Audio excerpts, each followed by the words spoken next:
Good evening, good morning, and good afternoon, depending on where you are listening from.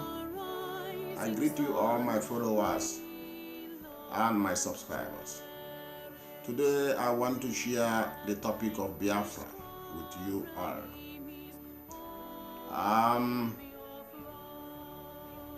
Biafra, as I can say at the moment, is becoming a reality.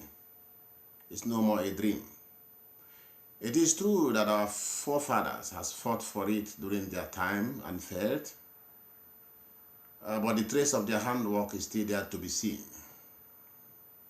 because we are taking it up from where they stopped, maybe in a refined manner. My dear Igbo people and other ethnic groups around Igbo people that made up the Biafran land, I want to encourage you people to continue with the fight you have at hand. Don't give up and stop fighting each other. Stop biting each other, because it's not going to bring us anywhere. You can see that spirit of destruction is coming, spirit of confusion is coming, especially in a situation wherever you are about to make success. Things like that happens in life. People will bring in confusion. It happens even in the Bible when they were building the Tower of Babel. So, people will bring in confusion, people will bring it fight, people will bring it corruption, trying to destroy the effort of others. Yes, I have said it before and I want to say it again. It is not easy for us, most of us who are investors, who are businessmen across the states, who has invested so much money building houses, industries, hotels, businesses of different types. It is not easy for them to accept the reality of Biafra, because it seems to them they may be losing their existence.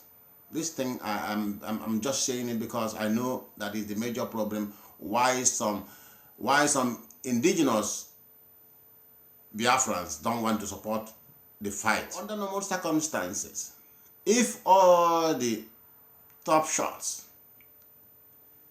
in Biafran land should come out, the men of God, the rich philanthropists, the billionaires, the actors and actresses,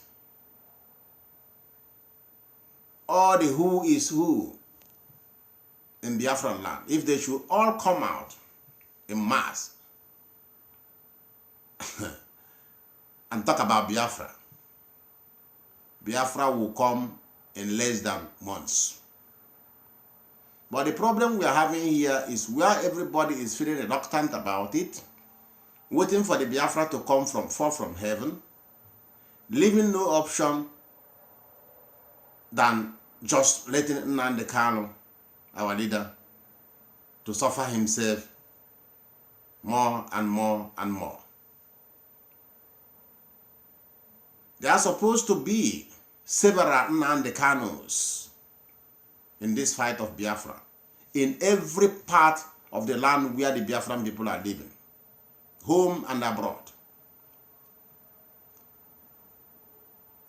Nnamdi Kanu remains the supreme leader, but there are supposed to be other leaders who are following him everywhere.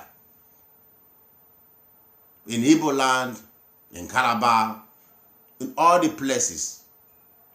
People who can represent exactly what Nnamdi Kanu is representing all over the world. I know there are some people who could do more. But where are they to be found? They are busy chasing their businesses. There are people who could push more than Nnamdi Kanu, because they even have the resources more than Nnamdi Kanu. They don't even need to beg or borrow. But they will not do it because they don't want to lose their businesses in Abuja. They don't want to lose their businesses in Lagos. They don't want to lose their businesses in Kano. They don't want to lose their businesses in wherever. Therefore, I have said it before, he who wants peace must prepare for war. If we actually want to get our Biafra, we must be ready to forsake things, even me. I am ready. So we must be ready to forsake some of our properties here and there. Because what counts at this moment is not our property, it's just our happiness, our safetyness, our privacy, our independence, our freedom. That is what we should count on. And I don't want to take it too long because so many people must have spoken about this. I'm not trying to speak better than any other person, but I'm telling you people,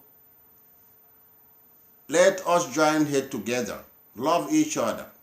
That does not mean you cannot criticize. If anybody in any position should do anything wrong, come out and criticize the person, say your reason. Do not crucify. Criticize, but do not crucify. Because we can always make amendments. We can always make amendments. We are not planning to fight anybody. We are planning to liberate ourselves from slavery.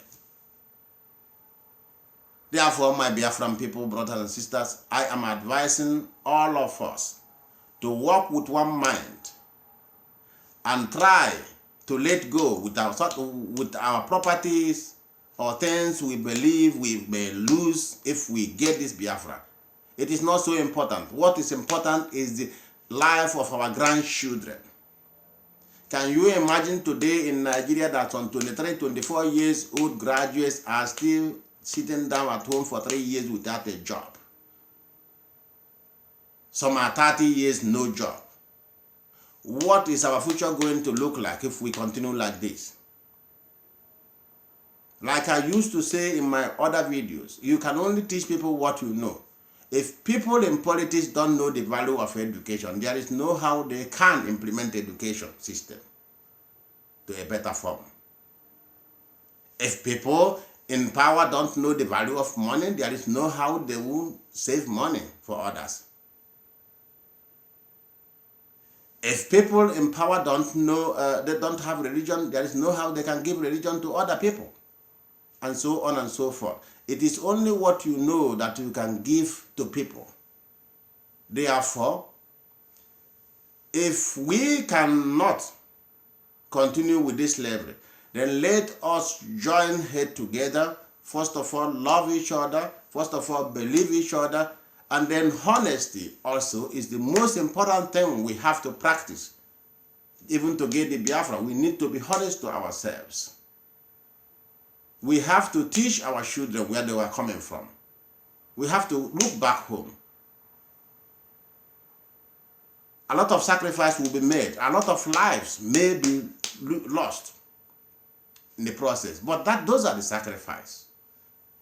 Therefore, my brothers and sisters, I pray that God will guide us and give us the wisdom to go and get it. Remain blessed. All hail Biafra.